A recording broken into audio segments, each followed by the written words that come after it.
Hey, y'all. This is the Fishing Business Podcast, and I'm your host, Angie Thompson.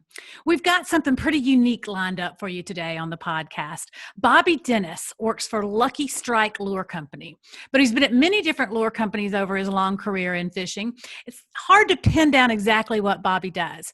He handles sales with big retailers like Walmart. He handles angler relationships for the company, and he also works with pro anglers on lure design. In fact, some say Bobby is one of the brightest minds in lure design in the country. We talked to Rick Clunn recently on the podcast, and if you haven't seen that episode, you definitely should go back and listen to it. During that conversation, we talked about the significance of developing your own baits or signature line of baits or tackle. Rick and Bobby have collaborated on lure design for decades. When you walk into your favorite tackle shop, I'm sure you notice when products have a pro's name or a picture on them. If you're a fan of Rick Clunn, you might buy that Lucky Strike crankbait because you trust that Rick knows a lot about what you would be looking for in a crankbait, right? So a pro angler plays an important role for a lure company when he designs a lure or has a signature product line. We're going to talk to Bobby about how that relationship works. But before we get started, I want to tell you guys that I have a free resource for you on how to develop your personal brand.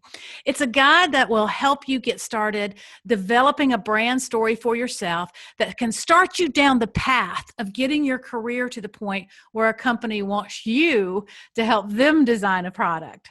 You can find the free guide at fishingbusinessschool.com/brand workbook. Now, I'm going to put a link in the show notes so you can link out after you get done watching the show. So don't worry about it right now, but it's fishingbusinessschool.com/brand workbook. Don't forget about it after the podcast is over. I want you to see this.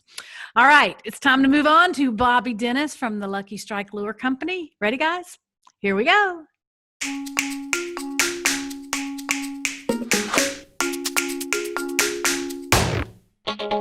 Bobby Dennis, one of my most enduring memories of you is that I always seem to see you at Toledo Bend, at tournaments at Toledo Bend. Why is Toledo Bend so special? It was one of the first succession of lakes when I was growing up that everybody wanted to go to. Rick Clunn and I were talking about this the other night, how the lure industry in Arkansas started and why. And one of the reasons was because you had a succession of lakes, whether it was Bull Shoals, Table Rock, then Greer's Ferry, Washita, DeGray, Millwood, Toledo Bend, Rayburn. All those were built really in about 25 years. And so as they opened up for the next couple of years, they were really, really popular, and you could catch a lot of fish. And so it was just one of those go-to places. How long did it take a lake to fill up after the Corps of Engineers built it? Well, obviously it depends on the size. Yeah. I think it took Toledo Bend years. Now, when I was in college, I actually watched DeGray fill up. Really? We actually quail hunted where Lake DeGray is now when I was in junior high. And then they closed the dam. And then my 4 years at college started filling up right before that. And then by the time I was a senior in college, it was full. So about years. Lake DeGray, that he's talking about Lake DeGray in Arkansas, if you're not familiar with that. And then when a lake would fill up, was the fishing always just incredible when it first opened? It would explode. And I've asked a lot of people why that was. And one of the reasons is they would stock them. But then for 4 or 5 years after that, there was so much cover that any spawn survived. And right. As you well know, a lot of times when you have a spawn, the Corps engineers will sometimes drop the lake, and those fry have nowhere to go, so they get eaten. But when there's a lot of vegetation, when there's a lot of standing timber, when there's brush in the lake, they have some place to hide. And so the spawns just become incredible, and the population just explodes, and then it flattens out. And you have in a new lake, you have just so much nutrients because of all the grass and trees and green foliage, if you will, that's been covered up. And then it just kind of flattens out, and then they have to keep regenerating. Texas is one of the best places that keeps in my opinion, they just keep going. I mean, it's amazing what they do with those lakes down there. I'm really jealous here in Arkansas. I know they do an incredible job of managing them. A really good friend of mine is chief of freshwater fisheries for the Texas Parks and Wildlife, and he does an incredible job. And it's obviously really proud of what he does. Okay, but moving on, Bobby lives in Hot Springs, Arkansas now, and for most of his life. But as if I were from another planet and didn't know bullcarn about any of this, explain what you do for a living. Wow. I went to work for Cotton when I was Cotton Cordell when I was in high school. His son Mike and I were good friends from school, and I first started sanding fiberglass boats. Really? And, yeah, nobody. You don't want that job. Okay, I'll take your word for it. There's not a shower powerful enough in the world to get fiberglass dust off of you. Yeah. And then I bent spinnerbait wires and just a lot of things. And then when I got out of actually, I quit college after the first semester. And then one day Cotton asked me if I was going to haul trash or go back to school. I think I've told a lot of people this, but he actually called me David when I first worked for him. And I was so intimidated, I wouldn't correct him. And one day Mike walked in and said, "Hey, Bobby, let's go do something." Cotton said, "Who's Bobby?" And that's him. So he works for you. He works for you. So but a lot of people that are listening, Bobby, may not know who Cotton Cordell is. You know, we see his name on a lot of fishing lures, but Cotton Cordell actually made baits, right? Oh, he made millions of baits. You know, he was the one that brought the Big O to the marketplace from a hand-carved, you know, very limited basis to making millions of them out of plastic. And, you know, I think Jerry McInnes even said when Cotton passed away that he was probably one of the most prolific designers there ever was. And just, I can't even, I know, I tell people all the time, I wish everybody in the industry could have known him. He was probably the best salesman I ever worked with. He had an ability to create relationships. So anyway, to ask me when I do, when he sold to Pradco well, actually Bobby Murray drugged me up out of the shipping department. When I graduated from college, Cotton told me if I go back to school when I got out, if I'd graduate, he'd have a job for me. And so I did, and he made me shipping clerk. And after about a year, Bobby Murray came down, and the shipping department was downstairs in his plant. And Bobby came down and said, "You want to go to Dallas?" And I said, "Yeah, I've never been anywhere south of Arkansas. I've been in Chicago and Arkansas. That's it." So I found out that Cotton had bought a new company called Dollfly. Called what? Dollfly. Okay. Still in Tennessee, Kentucky, jigs aren't called jigs; they're called flies. You might have heard of fly. Yeah. Yeah. Well, anyway, there was a company called Dollfly. Guy's name was Doll Thompson. And anyway, what I found out was they were going to do a separate booth for Doll. Well, they stuck me in it by myself, and everybody else was in the Cordell booth. They needed somebody to be there. So now, was this at a tackle show? This was at that time. ICAST was called AFTMA. AFTMA, American Fishing Tackle Manufacturers Association. I remember going to AFTMA. Yeah, for obvious reasons, they had to change that, American Fishing Tackle Manufacturers. Yeah, that's right. So now it's ICAST, but so it was that show, which at the time was just, you know, huge. And so anyway, everybody wore suit and ties then. In fact, the first 2 days in the booth, we all wore the same. Cotton bought us all the same suits, and it wasn't like now where guys walking around in sandals and shorts. Yeah. It was, you wore the very best that you had. This was 76. Wow. And it was in Dallas, and it was the first. Before that, the tackle show had been in Chicago forever. It was the first time it was ever out of Chicago. And anyway, so they stuck me in this booth by myself, and I got lucky. There was a couple guys came by and wanted to buy some Dollflies. Okay, well, I didn't know at the time you weren't supposed to write orders there, so I had this. They gave me a price sheet and it had discounts on it, and so I wrote these orders. You know, well, that night we went to dinner and. You know, Cotton said, "Well, how was the day?" And I said, "Fine, I got these orders here." And he goes, "You got what?" I said, "I got these orders." He said, "You don't write orders here." I said, What do you want me to throw them back? You know, no, that's great. So anyway, after that, he started dragging me around to some appointments. And I guess by 79, I was his sales manager. Then he sold to Pradco, who EBSCO Industry had just bought Rebel, and within 6 months they bought Cordell. So Lanny West was the Rebel sales manager. I was the Cordell sales manager. Well, then they wound up buying, the next one was Hedden, and then Bomber. I was there during 6 acquisitions. Wow. And after the second year, then I became sales director for all the brands. And that was from 82 to about almost 89. Mm-hmm. And in 89, I wanted to move back to Hot Springs and had pretty much gone as far as I was going to go there. Bill Wilson was the general manager, who was extremely smart guy. He's probably one of the smartest people I've ever known in this industry as far as running a business and making it work, especially acquiring all those brand names and bringing them on. Right. He was just a very, very smart man. But I wanted to move back to Hot Springs. I'm an only child. My dad was going through some health issues. Well, in the middle of all this, Jim Howe, who had been with me at Pradco, he had quit and gone to work for Bill Norman. And so one day out of the blue, I got a call from Bill Norman, and Bill said, "Would you take over Walmart and Bass Pro Shop and export for me?" And I said, "Okay," because I could do that from Hot Springs. Mm-hmm. Come to find out, this is a great story. I call Walmart for a meeting, and the buyer says, "What are we going to talk about?" And I said, "Norman." He goes, "Great." I thought, wow, this is gonna, This is gonna be easy. Yeah, this is strange. So I go up there, and the guy's name was Tom Middleton, and he worked for a guy named Dick Mahan. You may have heard of Dick Yep. Mahan. Mm-hmm. Dick I saw Dick 2 weeks ago when I was in Bentonville. I went and saw him. Really? Anyway, I walk in there, and he goes, "Well, did you bring me a check?" And I said, "What are you talking about?" He goes, "Bill Norman owes me 150 grand. Oh my gosh. I said, "What are you talking about?" He goes, "We sent back $150,000 worth of product that he has, and he owes us the money." Oh my God.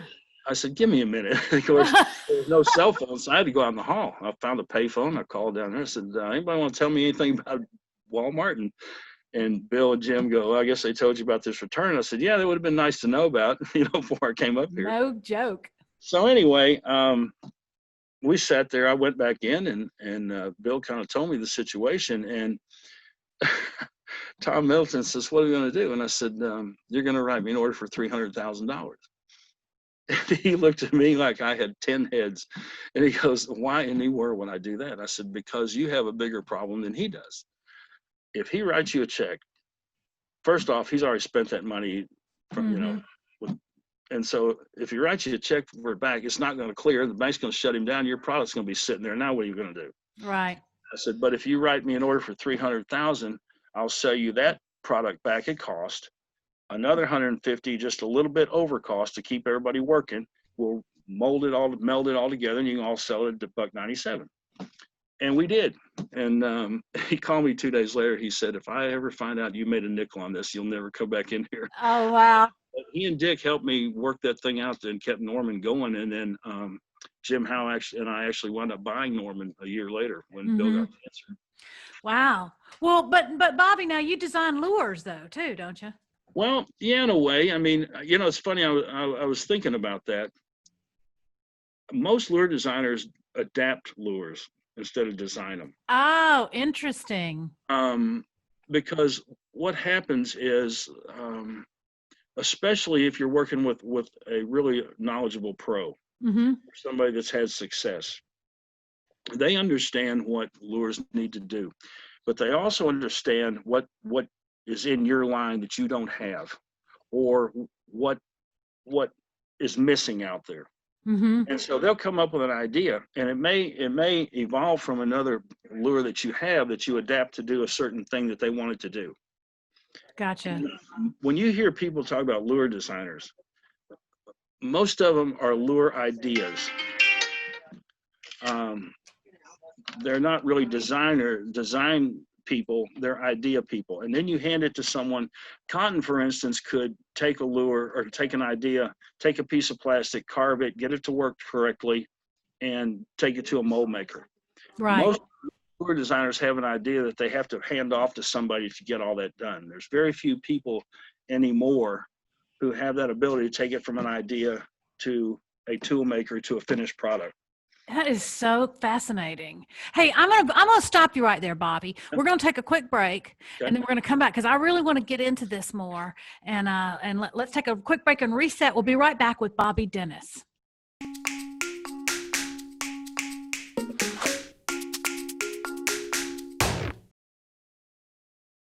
Hey, if you're enjoying this podcast, check out fishingbusinessschool.com, where you can see video uploads of the podcast, as well as my blog, where I give you more practical advice on the business side of fishing. fishingbusinessschool.com. Come see me over there.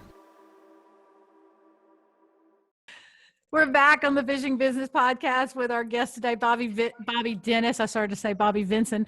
That dates me. Hey, Bobby Dennis is a seasoned fishing industry professional. He is so well seasoned that you might need to cleanse your palate after a conversation with Bobby. He's been around a lot. He's seen a lot.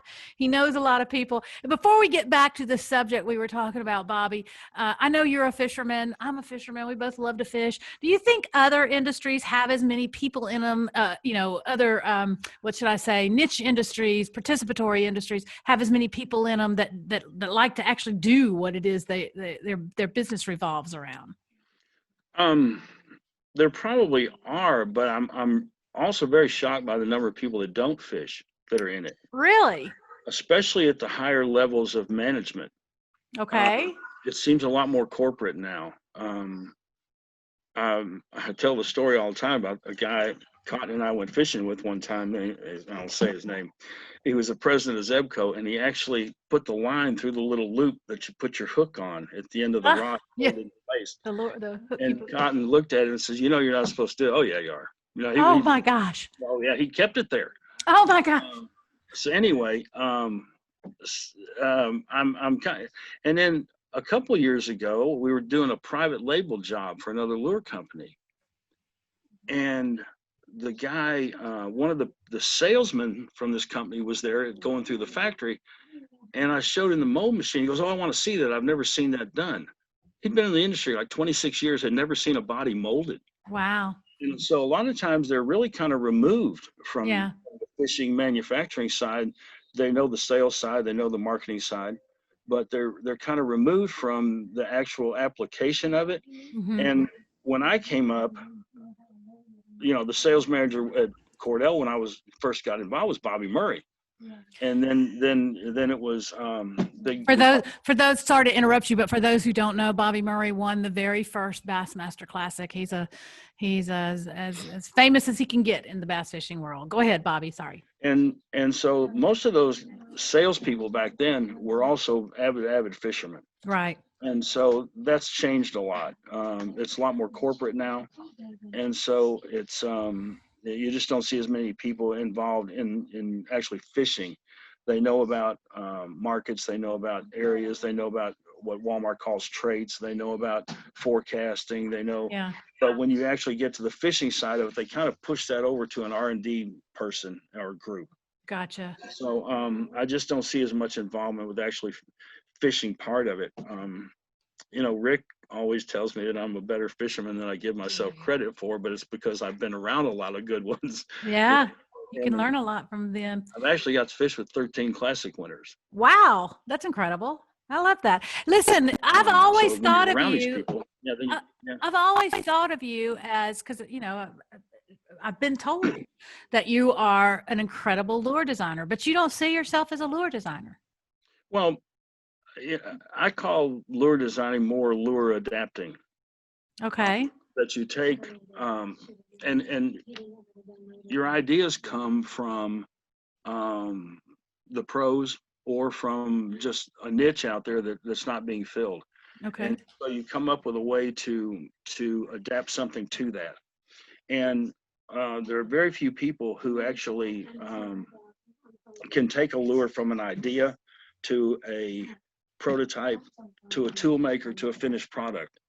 And so a lot of the lure designers now, or the people that call themselves lure designers, are ideas.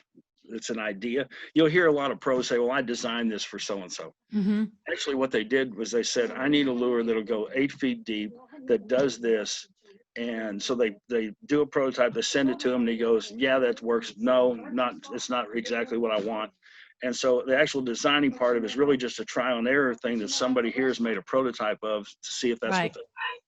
Well, how important is that, you think, that relationship with pro anglers? How important is that to the success of a lure company? Extremely. From a lot of areas. One of them is, like we were just talking about, new products, but then the other is giving that product credibility and making sure that that it functions the way it's supposed to. You know, I tell people all the time, anybody can sell a lure once, but it's the second, third, and fourth sale that determine whether it's going to be something that's going to stay, become a Right. stay. And so the pros actually tell you whether that's going to work or not, and whether it's going to be a staple. Gotcha. And then how do you work? What's the process like? Does the what comes first, the chicken or the egg? Does the pro come to you and say, you know what we really need or do you say, hey, here's what I'm thinking of doing? Most of the time they'll come and they'll say, I need something that does this. And so I've even had, like Rick, for instance, that came to the Classic one year with a drawing of something. And Al Fisher, who is the best I've ever seen in the industry, bar none. Al can take an idea and in 2 weeks hand you something and say, is this what you had in mind? And it'll work. And so Who is Al Fisher? he works with us now at T&O Fishing. Okay. And he started out with me at Norman. Ricky Green called me one day and says there was this kid in Arkadelphia. And Ricky Green, by the way, was, as you know, a pro fisherman who passed away recently. I think Ricky fished in 22 Classics. Great guy. Yeah. He sent Al up there, and Al said, I want a job. I don't care what it is. Clean toilets, whatever. Yeah. And so Al turned into just be he's just is the best I've ever seen at taking an idea and then handing you something that works that you can take to a tool maker and get it made. So when you say take it to a tool maker, is that somebody that's, in every town you can find a tool maker? No, actually, especially when you're talking about hard plastic lures. Now, any guy in the backyard can make a spinner bait. You just got to have a handheld mold some lead around the wire and figure it out. Right. Soft plastic, same way. You can have a plaster of Paris mold and make soft plastic products. But when you're talking about hard plastic lures, those molds cost anywhere from $15,000 to $30,000. They're hardened steel. You can get millions and millions of parts off of them, but they have to be very, very, very precise because they're under tremendous pressure in a injection molding machine. Mm-hmm. And so when you're going to a mold maker, anybody can make a shape. Okay, any tool maker in the world can make a shape. But when you're talking about putting the weights in there that balance it, and the hook hangers where they're supposed to be, and that pull point in just a very critical position so that it works correctly, there's very few of those guys that know exactly even what they're doing. And a lot of times we had a lure come in, a guy sent us from China to look at. I took one look at it. I told everybody, I said, that will not work. The pull point's too high up off the nose. It's just not going to work. And so if that pull point it could be, just it's a couple millimeters off and the lure won't work correctly. Huh. So when you get down to the internals of a mold, that's where it becomes critical. Because if the weights aren't correct where they're supposed to be, if they don't move, it's just not going to work. It's funny because Cotton even had early on, this is way back in the early 70s, a customer called him and said, I'm sending you a bunch of lures back. And he said, why? And he said, they don't rattle. And Cotton said, I didn't know they were supposed to rattle. That would have been nice to know. That balancing weight had become loose in some of them. And so it was a hot spot. And it was the first rattling bait. Oh my gosh. After that, it was supposed to be fixed in there so the bait would wiggle, Mm-hmm. Well, it didn't matter if it was loose or fixed, it was still going to work. But he actually had girls whacking these on tables, loosening those weights. The glue would stick on them. And so they'd whack them on tables to get the weight to rattle in there. Oh, that's great. That's great. I should mention before we move on that Bobby is actually in his office, and there are other people in the office. So if you hear other people talking, that's what it is. It's not interference. I keep thinking I hear a radio playing, but it's No. actually someone with a very, very nice, soothing voice that we can hear in the background. You and Rick have collaborated together for years and ages, decades, I would probably say. What makes Rick a good partner for you? First off, he's so thoughtful. And when Rick says something, you can pretty well know it's very, very well thought out. Agreed. And so he doesn't say a lot just off the top of his head. If he brings you something, he's already thought about it. He knows why he wants it, how it's going to work, where it's going to work, and how he's going to use that to be successful. And that even goes beyond. I mean, sometimes we'll have a rule where if we're on a long drive, for instance, if he'll go to a distributor show with me, we'll have a 6, 7, 8 hour drive. And the rule is we talk fishing 30 minutes. The rest of it is something else, so we don't just get burnt out on it. All right. But, and usually when Rick brings you something, he has a drawing of it, or he may even come up with something that he's kind of put together a little bit that he knows it's not a production model and it's going to take a long time to get there, but he may have something already in his mind. He and I, back in the early 90s, came up with a lure called a Rip and Rick. And this, you would inject water in it to make it sink or be buoyant or neutral buoyant, whatever. And I got to looking. Now, wait, how would you inject the water into it? We put a little grommet in the belly, like was it in a basketball that you put the needle in. Okay. We got a plastic syringe from a dentist, and we actually packaged one of those in there, and you could Oh my gosh. The problem was 2 feet down, water pressure would put more water in it. Oh, So interesting. we had to put a little stopper in there, and when you were trying to get that stopper out, guys were getting hooks in their fingers, taking them out. So it turned out to be. But what was really odd about that was I looked up the first time someone had patented putting water into a fishing lure, 1922. Goodness gracious, you got to be And kidding. I tell people all the time when you talk about designing lures and new ideas, there aren't any. I don't care. Whatever it is, somebody's thought of something close to it somewhere along the line. Now, a lot of the things that you have now, like I said, are adaptations of that. But at some point, somebody's been pretty close. Well, listen, Rick Clunn, everybody can't be Rick Clunn and have his approach. But if you were talking to a youngster out there that was, or a young guy or girl that was trying to get started and had some really big ideas that they wanted to pursue with a lure company, what kind of advice would you give them about how to make that happen? Well, the first thing I do is I would literally start at the bottom and learn everything you can about it. I don't care whether it's putting the hooks on, painting, gluing, whether it's in the rod and reel industry, how they're made. I would learn as much as you possibly can about it. I see a lot today of guys that know maybe this part of it or that part of it, or maybe know forecasting, like I said, or the sales side of it, but they don't really understand why. Rick made an interesting comment to me one time. We were talking about a fisherman who had become successful over the last couple of years, and Rick's comment was, yeah, he's been successful, but now he's consciously competent. Interesting. And he said before that he was competent, but now he understands why he's competent. Interesting. And it really struck me is that a lot of people are good at what they do maybe, but they don't really understand how they got there or why they're good at what they do. And so they don't capitalize on the things that they do well. And so I would tell anybody trying to get into it, learn as much as you possibly can. Today's pros, they know as much about marketing as a lot of the fishing companies do because they have to. If they don't, then they're not going to be successful, and they may be successful on this end fishing, but as you well know, that only pays so many bills. The sponsors pay a lot of the other bills. And so if you can't market yourself to those sponsors, they're going to have a rough road to hoe.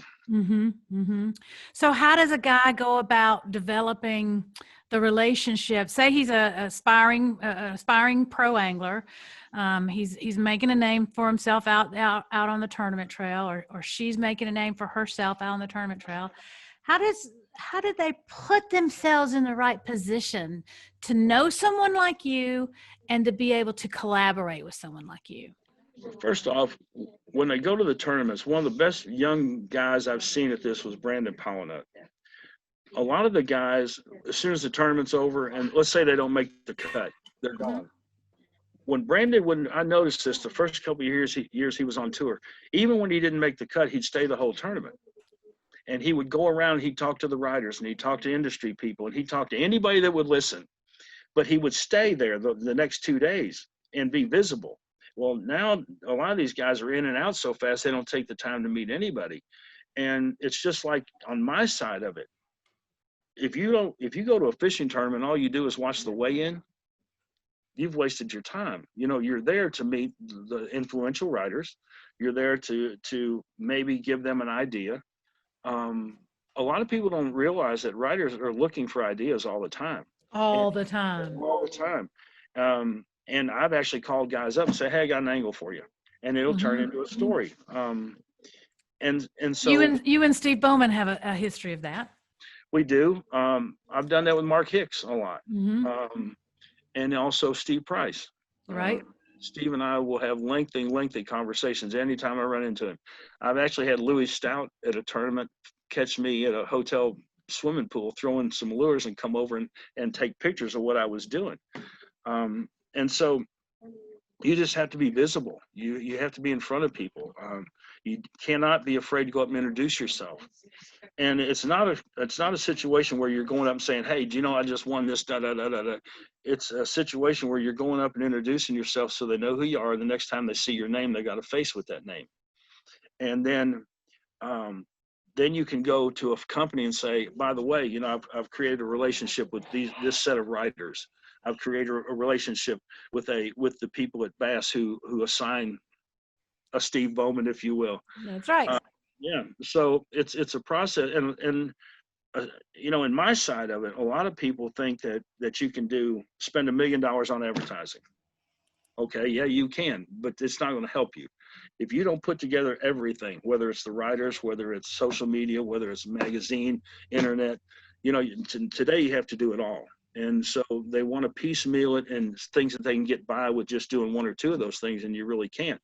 It's the same way with these guys coming up in the professional ranks. You can't do it by just fishing. There's Kevin Van Dam, Kevin marketed himself. Right. If Rick has one drawback, it's that I tell the story all the time. The first year we came out with the new Clunn square bills, Dave Mercer said, hey, when Rick comes by today, leave a couple of those on the stage, and I'll say, hey, Rick, I saw your new bait, I put two of them on the stage. Rick comes up, Dave shakes hands, says, hey, I saw your new square bill. And Rick goes, yeah, those are really going to be good, and walked right off. He's just not thinking like that. No, he doesn't. You're right. He doesn't think that way. That's another area that he and I work well together, because I will actually set him up if somebody will call me and say, I want an interview. Okay, what you don't say is when you're going to retire, because it'll be over. Don't That's right. But here's what he's going to ask you. Let's talk about this. And we do that in the car a lot. If we're going somewhere, we talk about what to say and how, what I need him to say. Mm-hmm. But then he'll also tell me things that I don't think about, like the consciously competent thing that I would never, some things he says gives you a headache, but some of it you have to really think about. Well, one of the first conversations I ever had with him, he came to the Norman factory, and he had, at the Bass Pro Spring Sale that year, he had come up to me and asked me about this professional edge concept I was doing. And I wanted to have a lure that a guy could take right out of the package and fish with, just like a pro would fish with that bait without having to change it. Well, he liked that. So he comes to Greenwood, and we're sitting there talking, and I said, now tell me, when you throw a round bill bait versus square bill? Wrong thing to do. I mean, an hour later, I'm still hearing about this. Sure. My head's ready to explode, Right. And so he has so much knowledge in there, and you just have to get it out of him sometimes. But I will say that there's never a boring conversation with Rick Clunn. Not ever. Nope. It's kind of like Ray Scott. They're two totally different people, but yet at the same time, there's always one or two things they're going to say that's going to get your attention. You know? I That's got to tell right. you a funny story about Ray. I had a customer one time in Japan call me and said, "Could you get Mr. Ray Scott to come to the Tokyo and Osaka tackle show?" I don't know. I'll call him and see if he wants to go. So I called him, and Ray said, "Nope, don't want to go." And I said, "Well, this is a huge customer of mine." I said, "Give me a price that's either too big for them for you to turn down, or too big they'll say no." And he said, "All right." And he gave me a number, which was stupid. I called the guy back. He said, he calls me the next day. He said, "Where do I send the money?" Great. So I called Ray. I said, "Guess what? You're going to Japan." He goes, "No." He said, "We're going to Japan." I spent 7 days with Oh Ray. my goodness. Yeah. So the second day we were there, we're down this river, and he's got his hat and his vest and boots and everything, you know, his regalia. And there's a line of people wanting to get a picture. And he calls me over there. He goes, "How do these people know who I am?" I said, "They don't have a clue who you are." He goes, "Why do they want my picture?" I said, "I told them you were John Wayne." He was so Uh, mad. He wanted to kill me. But oh, anyway, there's been several that have wanted to kill you over the that's years, true. Bobby. That's true. That's true. That's true. If you had to do it all over again, what would you do different in your career? Boy, I don't really know that there would be that much different. I will tell you, in 1978, Bobby Murray told me I needed to fish the BASS circuit. And so I went to Thousand Islands with him and entered Wow. as a That's the non-boater, St. Lawrence River. St. Lawrence River. I went as a non-boater. So we rode up there together. And we got there, and the river was cut off, wasn't open for practice yet. So we fished Black Lake for 3 days. Then we practiced for 3 days. And the night before the tournament, I said, "When's this thing start?"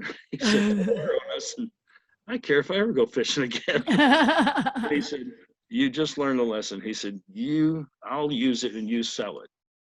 And so there was a crossroads there of which I was going to do. And so the fishing side of it has helped me immensely, but I think I was better adapted to the selling side of it. Mm-hmm. And so I don't know that I would really change anything. Maybe, um, I can't really, I've never really thought in those terms. Mm-hmm. You know, it's kind of like Rick always says that, you know, just never concede that your best days are in the past. So I always think about, you know, what's next. Yeah. Yeah, I have a hard time thinking in those terms. Well, one other thing I wanted to kind of cover with you is it's about sales. You know, whether your business card says sales on it or not, you're in sales. We're all in sales. Don't you agree? Yeah, even the pro fishermen are in sales. They're selling themselves. 100%. Yeah. Yeah. Uh, I think your business card should have your name on it. That's it. Um, I tell people all the time, whether it's criticism, whether it's praise, or whatever it is, spell my name right, and I'm happy. That's right. Um, and so, really, in this industry, you see people who are they're the director of marketing, or they're the chief financial officer, or they're this or that. Um, just put your name on there and figure it all out. You Figure know, every bit of it out. I worked for Jerry McInnes for most of my career, and we never had titles. Mm-hmm. He just didn't believe in titles. It wasn't until we became part of Bass, when he was one of the owners, one of the group that bought Bass, that we all had to sort of define our roles. But it was really an incredible run, because if you don't have a title, you're not confined. Yeah. And really, you shouldn't be confined anyway, even if you have a title. You're always going to have situations where you have to break out of that role Mm-hmm. for some reason. And a lot of people think you can stay in one lane, and Mm-hmm. in this industry, most of these companies, well, they are now because there's so much consolidation. But used to, you didn't do the same thing 2 days in a row, and I still don't.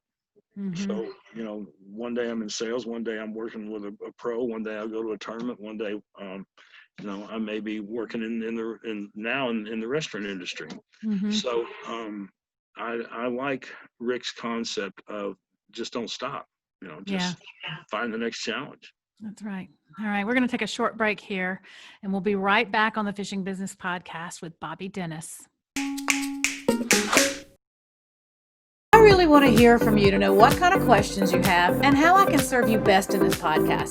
The easiest place to reach me is probably at Facebook or Instagram, where you can find me as Fishing Business Podcast, or on YouTube, but you'll have to search for me there by typing in Fishing Business Podcast. Holla! We're back on the Fishing Business Podcast with Bobby Dennis from Lucky Strike. And before we leave here, Bobby, just a couple of quick questions for you. Mm-hmm. What would you suggest a new guy? I call these, the people who are listening or watching, I call them entrepreneurs, because there really are entrepreneurs. If you're trying to make a go of this as a living, fishing for a living, you're an entrepreneur. Who would you suggest they listen to or read for business advice? Oh, wow. I guess it would depend on what side of it they were wanting to get into. Mm-hmm. If they were wanting to get into the corporate world, obviously they would visit with probably someone that would be running a company like the new Strike King conglomerate, if you will. Mm-hmm. Most of the people in this industry are approachable. Yes. So I don't think they would have a hard time in going, and John sold it now, but John Barnes would listen to him. Mm-hmm. A lot John of people, Barnes at Strike King. Used to own Strike King. He just sold. Lynn Reeves at Lou's, who just sold to the same company that bought Strike King.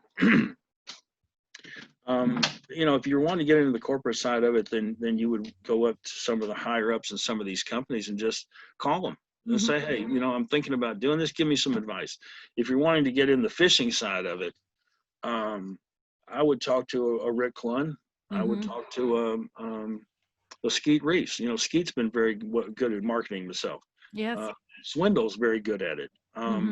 Talk to some of these guys. And like I said, most of them are approachable and most of them will talk to you. Yeah. Now, if you're wanting to get in the sales end of it, that's a little trickier because the salespeople are a little bit harder to find who they are. But I would just make an appointment and go. I'd go there. Right.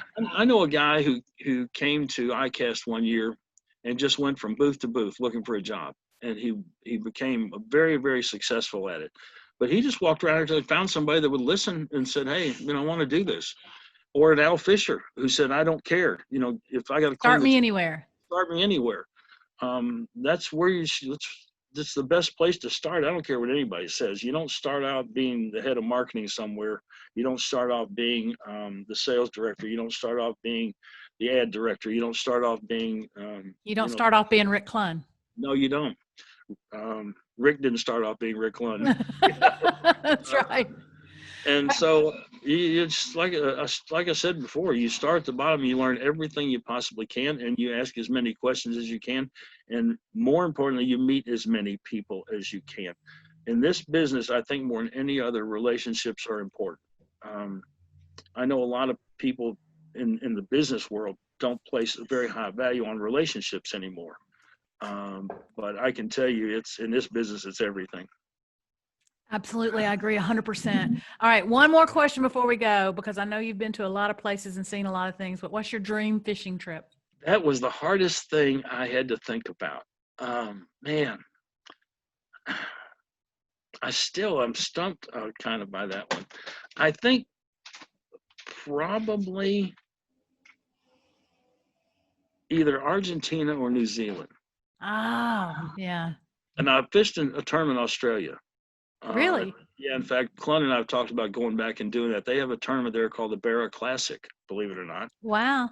And it's 35 teams. There was only three international teams. It was way up in the Northern Territory.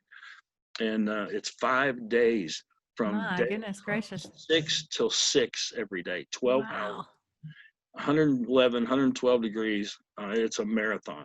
Huh. But thoroughly enjoyable. You're out in the middle of a wilderness. I mean, literally in the middle of nowhere, which appeals to Clunn. Of course. All right. Well, Bobby, thank you so much for being with us today. I appreciate your time, man. And hopefully we can do this again sometime. All right. I'll holler at you when I'm in Little Rock. All right. See you, All man. right, Angie. Whew. I wasn't really sure where that interview was going to go. I've known Bobby for a long time. And like I said, he's got deep experience in the fishing industry in a lot of different directions. And so I figured that the interview would go in a lot of different directions, and it did. But it's always good to listen to a seasoned veteran and their stories, especially if you're trying to break into the industry. And I think Bobby gave you some good advice there if you were listening. Now, don't forget, I've got a free resource for you.